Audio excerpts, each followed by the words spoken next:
रामलाल अमन कुमार के घर नौकरी करता था।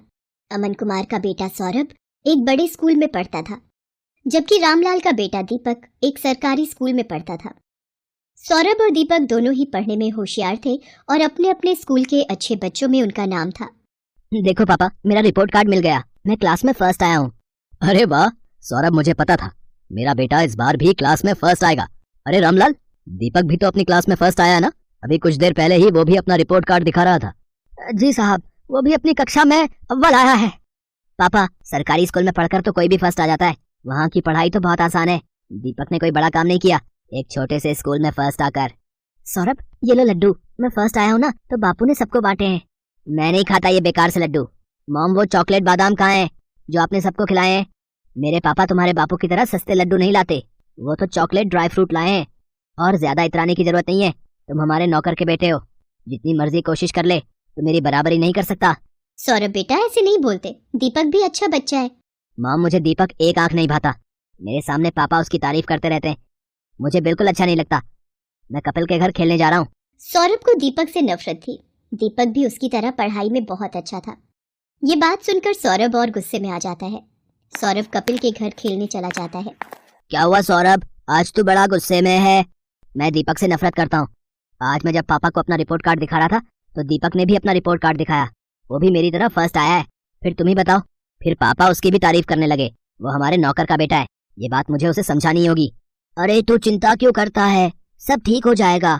अच्छा सुन, कल दोपहर में सारे दोस्त गेम में पैसे लगा रहे हैं, तू कितने लगाएगा? मेरी तरफ से 200 रुपए लगा दे। अरे तू फिर से अपनी मम्मी के बैंक अकाउंट से 200 रुपए लेगा तो तेरी मम्मी गुस्सा नहीं करेंगी? मेरे पापा बहुत रिच हैं, मेरे पास पैसों की कमी नहीं है। मेरे मम्मी पापा मुझसे कुछ नहीं कहते हैं क्योंकि मैं स्कूल में हमेशा फर्स्ट आता हूँ। सौरभ को गेम पर पैसा लगाने की आदत पड़ गई थी। वो आए दिन अपने दोस्त कपिल और बाकी दोस्तों के साथ ऑनलाइन गेम खेलता और उस पर पैसे लगाता।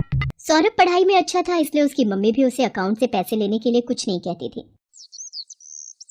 सौरभ, तुमने मॉम के अकाउंट से आज फिर 200 रुपए निकाले हैं। पापा, वो मेरा ऑनलाइन ग्रुप गेम चल रहा है ना, तो उसी के लिए चाहिए थे। अरे मुझे पता है, सौरभ ने मुझे बता दिया था कि वो 200 रुपए ऐड कर रहा है। बेकार में गुस्सा होते रहते हो मेरे लाल पर। वो तो ठीक है संध्या, पर चलिए आप नाश्ता कीजिए, बच्चे हैं आपस में लगे रहते हैं।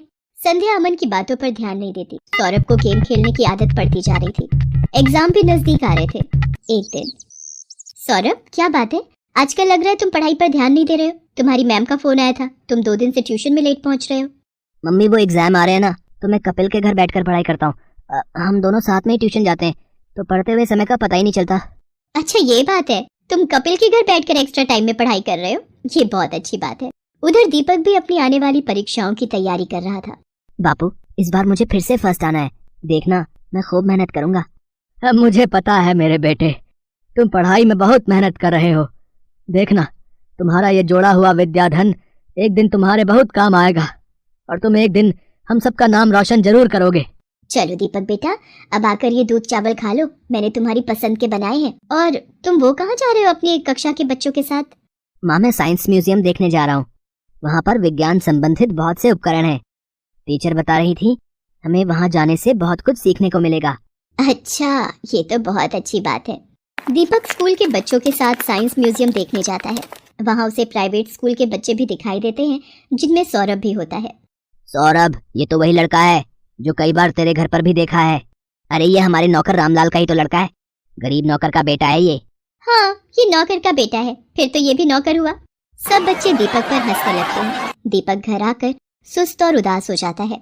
बापू, सब बच्चे मुझे नौकर का बेटा कहकर चिढ़ा रहे थे, सब बच्चे मेरे ऊपर हंस रहे थे।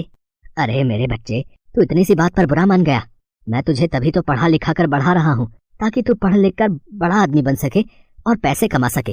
रामलाल की बातों को सुनकर दीपक में हिम्मत आ जाती है और वो खुश हो जाता है और खूब मन लगाकर पढ़ाई करने लगता है। अगले दिन दीपक स्कूल जाता है तो उसकी टीचर उसे कक्षा में पूरे साल अच्छा करने के लिए पुरस्कार देती है। दीपक ने पूरे साल बहुत मेहनत करके अव्वल स्थान पाया है, इसलिए दीपक को स्कूल की तरफ से कक्षा में best student of the year का अवार्ड दिया जा रहा है। और मैं जानती हूँ कि फाइनल एग्जाम जो आने वाले हैं, दीपक उसमें भी फर्स्ट क्लास पास होने की पूरी कोशिश में लगा होगा। Thank you ma'am. सब बच्चे तालियां बजाकर दीपक की प्रशंसा करते हैं। घर आकर दीपक अपने बापू और माँ को सारी बात बताता है। अरे वाह, ये तो बहुत सुंदर पुरस्कार है। जीते रहो मेरे बच्चे। बापू, मैं ये पुरस्कार अमन अंकल को दिखाकर उनका आशीर्वाद लेना चाहता हूँ। ठीक है बेटा, चल तू उनका भी आशीर्वाद ले ले। संध्या, तुम्हारे बैंक अकाउंट से 1 लाख रुपए निकल गए और तुम्हें पता तक नहीं। मैं भला इतने पैसे एक साथ कहाँ खर्च करूंगी? मुझे भी कुछ समझ नहीं आ रहा ये सब कैसे हो गया। रुको, मैंने बैंक से सारी डिटेल निकलवाई है। बैंक की तरफ से ही फोन है। अमन बैंक वालों से फोन पर बात करने लगता है। रामलाल और दीपक भी वहीं खड़े थे। हो गया सत्यानाश। और दो लाडले को मोबाइल फोन। तुम्हारे बेटे ने बेवकूफी में 1 लाख रुपए न जाने किसी ऑनलाइन गेम में लगा दिए। अब भुगतो। और है कहाँ ये सौरभ? वो तो अपने दोस्त कपिल के साथ ट्यूशन गया है। मेरे फोन पर सौरभ के ट्यूशन से फोन। जी, मैं सौरभ की मम्मी बोल रही हूँ। क्या सौरभ ट्यूशन नहीं आ रहा? पर जी ठीक है, सौरभ पिछले 1 हफ्ते से ट्यूशन नहीं जा रहा। तभी सौरभ आ जाता है। क्यों सौरभ, ट्यूशन से आ गए? जी पापा। अब तुम झूठ भी बोलने लगे हो। तुमने 1 लाख रुपए किसी ऑनलाइन गेम में लगा दिए और 1 हफ्ते से ट्यूशन भी नहीं जा रहे हो। 2 दिन बाद तुम्हारे फाइनल पेपर हैं। Papa mummy, I am sorry. मैं कपिल के बहकावे में आ गया था और उसी की वजह से आज मैं स्कूल टेस्ट पेपर में भी पहली बार फेल हो गया। अरे रामलाल, तुम कब आए? और दीपक बेटा, ये तुम्हारे हाथ में क्या है? जी ये वो, आज मुझे स्कूल में बेस्ट स्टूडेंट का अवार्ड मिला तो आपका आशीर्वाद लेने आ गया। जीते रहो बेटा, खूब तरक्की करो। अमन दीपक को आशीर्वाद देकर चुपचाप अपने कमरे में चला जाता है। पापा, क्या मैं अंदर आ सकता हूँ? मुझे अभी तुमसे कोई बात नहीं करनी सौरभ, अपने रूम में जाओ। मम्मी पापा मेरे से नाराज है, वो मेरे से बात नहीं कर रहे। सौरभ, अगर तुम्हें सच में अपनी गलती का एहसास है तो अपनी गलती को सुधारो, फिर तुम्हारे पापा का गुस्सा ठंडा हो जाएगा। मुझे पता है मम्मी, मुझे क्या करना है। सौरभ ने अब कपिल और उसके दोस्तों के साथ गेम खेलना बंद कर दिया और खूब मन लगाकर पढ़ने लगा।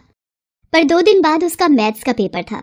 उसने ट्यूशन की बहुत छुट्टियां ले ली थी और उसका कोर्स अभी बहुत बाकी रह गया था। मम्मी, मेरा बहुत सारा सिलेबस अभी रिवीजन के लिए बाकी है, मैं कैसे कर पाऊंगा? कुछ सवाल तो मुझे समझ भी नहीं आ रहे। सौरभ, तुम एक काम क्यों नहीं करते? दीपक की मैथ्स बहुत अच्छी है, उसके मार्क्स भी बहुत अच्छे आते हैं और मैंने सुना है अब तो सरकारी स्कूल की पढ़ाई भी बहुत अच्छी हो गई है और प्राइवेट स्कूल की किताबें और सरकारी स्कूल की किताबें एक जैसे कोर्स की पढ़ाई जाती हैं। मम्मी, क्या दीपक मेरी मदद करेगा? मैंने हमेशा उसके साथ गलत व्यवहार किया है।